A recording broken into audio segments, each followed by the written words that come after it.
રાજકોટના ભક્તિનગર સર્કલથી આગળ જલારામ ચોકમાં છેડતીનો બનાવનો સમગ્ર મામલો સામે આવ્યો છે। જલારામ ચોકના ગઈકાલે છેડતીના સીસીટીવી દ્રશ્યો પણ સામે આવ્યા। ભક્તિનગર પોલીસે સગીરની અટકાયત કરીને નોટિસ પાઠવી હોવાની પણ માહિતી સામે આવી રહી છે। સગીર દ્વારા શિક્ષિકાની છેડતી કરી હોવાની પ્રાથમિક હકીકત સામે આવી રહી છે। રાજકોટમાં નવરાત્રીના દિવસોમાં પોલીસની શી ટીમ સક્રિય થઈ છે। રાત્રિના સમયે અર્વાચીન ગરબામાં પોલીસની શી ટીમ ચેકિંગ કરે છે। જો કે શહેરમાં સવારે યુવતીઓ અનસેફ હોવાનું આ દ્રશ્યમાં માલુમ પડી રહ્યું છે। ગઈકાલે ભક્તિનગર વિસ્તારમાં શિક્ષિકાની છેડતીનો બનાવ સામે આવ્યો। સગીર સ્કૂટર પર આવી યુવતીની સરા જાહેર છેડતી કરતો હતો। સમગ્ર ઘટનાના સીસીટીવી ફૂટેજ સામે આવ્યા છે। જો કે રાત્રિના અર્વાચીન રાસોત્સવમાં ચેકિંગ કરતી પોલીસની શી ટીમ દિવસે ક્યાં હોય છે તે પણ સવાલ ઉઠી રહ્યો છે।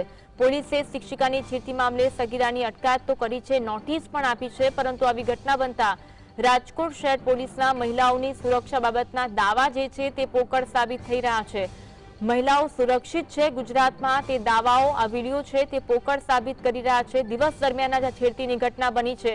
ગંભીર સવાલો ઉઠી રહ્યા છે। શા માટે રંગીલા રાજકોટમાં છેડતીનો બનાવ બન્યો છે? ધોળા દિવસે આ છેડતીનો બનાવ બન્યો હોવાની ઘટના સામે આવી રહી છે અને મહિલા સુરક્ષા સામે સવાલો ઉઠ્યા। નવરાત્રીમાં મહિલા સુરક્ષા સામે અનેક સવાલો ઉઠી રહ્યા છે। આરોપી શખ્સ સામે ક્યારે કડક કાર્યવાહી થશે? નોટિસ ફટકારવામાં આવી છે। પોલીસ ક્યારે ત્વરિત કામગીરી કરશે અને આવી ઘટના બનતી અટકશે તે પણ મોટો પ્રશ્ન છે। નવરાત્રીમાં આવી ઘટના બનતી અટકાવવા માટે શું પગલાં લેવા જોઈએ? શા માટે રંગીલા રાજકોટમાં છેડતીનો બનાવ બન્યો? ધોળે ધાડે આ ઘટના બની છે। રાત્રે એવા વાત કરવામાં આવી રહી છે કે પોલીસની શી ટીમ છે તે સક્રિય હોય છે। રાત્રે જ્યારે યુવતીઓ એકલી ઘરે જતી હોય ત્યારે પોલીસની શી ટીમ પેટ્રોલિંગ કરતી હોય છે, પરંતુ ધોળે દિવસે જ્યારે આવી ઘટના રંગીલા રાજકોટમાં બની છે ત્યારે મહિલાઓની સુરક્ષા સામે અનેક સવાલ ઉઠી રહ્યા છે। આ શખ્સ વિરુદ્ધ કડક કાર્યવાહી થવી જોઈએ, તેને પાઠ ભણાવવામાં આવવો જોઈએ તેવા પણ હાલ માંગ થઈ રહી છે।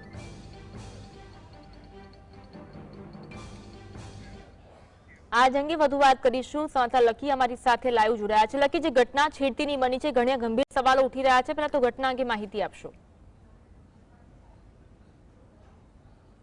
આપને જણાવી દો કે સમગ્ર ઘટના છે તે રાજકોટ શહેરના ભક્તિનગર પોલીસ વિસ્તારની છે કે જ્યાં જલારામ ચોક નજીક એક શિક્ષિકા છે તે પોતે ચાલીને જતી હોય તે દરમિયાન પાછળ એક સગીર વયનો જે યુવક છે તે સ્કૂટર લઈને આવતો હોય છે અને ત્યારબાદ હાથ પકડવાનો પ્રયાસ છે તે કરતો હોય છે, પરંતુ જે યુવતી છે તે પોતાનો હાથ છોડાવે છે અને અચાનક જ આ જે છેડતી કરીને સગીર યુવક છે તે સ્કૂટર લઈને ત્યાંથી પલાયન થઈ જતો હોય છે। આ જે સમગ્ર ઘટનાના સીસીટીવી છે તે સોશિયલ મીડિયામાં વાયરલ થતા રાજકોટ શહેર પોલીસ છે તે એક્ટિવ થાય છે। એક જ દિવસમાં 24 કલાકની અંદર આ સગીર યુવકની અટકાયત છે તે કરવામાં આવે છે અને નોટિસ ફટકારીને જતી કરી દેવામાં આવે છે। પરંતુ અહીં વાત છે કે જ્યારે આ શિક્ષિકાએ તે જે સગીર વયનો યુવક છે તેને જોતા તેને યુનિફોર્મ એક પહેર્યો હતો, તેના ઉપરથી શિક્ષિકાએ તેને ઓળખી બતાવ્યો હતો અને ત્યારબાદ પોલીસ દ્વારા તેને સમગ્ર ઘટનાને અંજામ આપતા સગીર યુવકની અટકાયત કરીને તેના મા બાપની જાણ પણ કરવામાં આવી હતી અને જે કહી શકાય કે જે અટકાયતી પગલા લેવામાં આવ્યા હતા ને નોટિસ ફટકારવામાં આવી હતી। જી, આ ઘટના છે ઘણા ગંભીર સવાલો ઉઠાવી રહી છે। મહિલાઓની સુરક્ષા સામે ઘણા ગંભીર સવાલો ઉઠાવી રહી છે આ ઘટના લકી। ચોક્કસથી સવાલો ઉઠવા પણ જોઈએ, કારણ કે રાજકોટ શહેર નહીં પરંતુ સમગ્ર રાજ્યમાં શી ટીમ છે તે રાજ્ય સરકાર દ્વારા બનાવવામાં આવી છે, પોલીસ તંત્ર દ્વારા બનાવવામાં આવી છે। જ્યારે નવરાત્રીના દરમિયાન આ પ્રકારની ઘટનાઓ બને છે એટલે પોલીસ સામે અનેક સવાલો છે અને અનેક આંગળીઓ છે તે ઉપસ્થિત થઈ રહી હોય છે। કારણ કે તમે જે રાત્રિની સુરક્ષાની વાતો કરો છો, સી ટીમ છે તે અલગ અલગ ગરબાઓમાં પહોંચી જાય છે, મીડિયા સમક્ષ નિવેદન આપે છે અને જે સુરક્ષા પણ કરતા હશે, જે વેશ પલટો કરીને પણ અર્વાચીન ગરબાઓમાં તેઓ રહેતા હશે, પરંતુ એટલો સ્ટાફ જ નથી કે રાજકોટ શહેર મહિલા પોલીસ છે તે તમામ સ્થળો ઉપર જઈ શકે।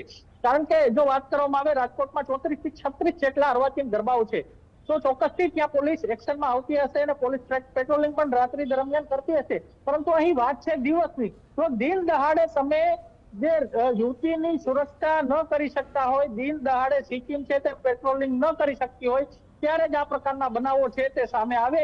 કારણ કે તે જ આ સમગ્ર ઘટનાનો વિડીયો છે તે ચોક્કસપણે કહી શકાય છે। કારણ કે અવારનવાર આ પ્રકારના ઘટનાઓ છે તે સામે આવતા હોય છે। સગીર યુવતીની પણ છેડતીના બનાવો છે તે જે પ્રકાશમાં આવ્યા છે, યુવતીઓને જે છેડતીના પણ બનાવો છે તે પ્રકાશમાં આવ્યા છે। જે મહિલા કોલેજો છે ત્યાં પણ જે રોમિયોગીરી કરતા શખ્સો ઉપર જે તે વખતે જે ડ્રાઈવ છે તે રાજકોટ શહેર પોલીસ દ્વારા, ક્રાઇમ બ્રાન્ચ દ્વારા અને એસઓજી દ્વારા ચલાવવામાં આવી હતી, પરંતુ હમણાં તે પણ પણ બંધ થઈ ચૂકી છે. એટલે ચોક્કસપણે પોલીસની કામગીરી ઉપર અહીં સવાલ છે તે ઉપસ્થિત થઈ રહ્યો છે.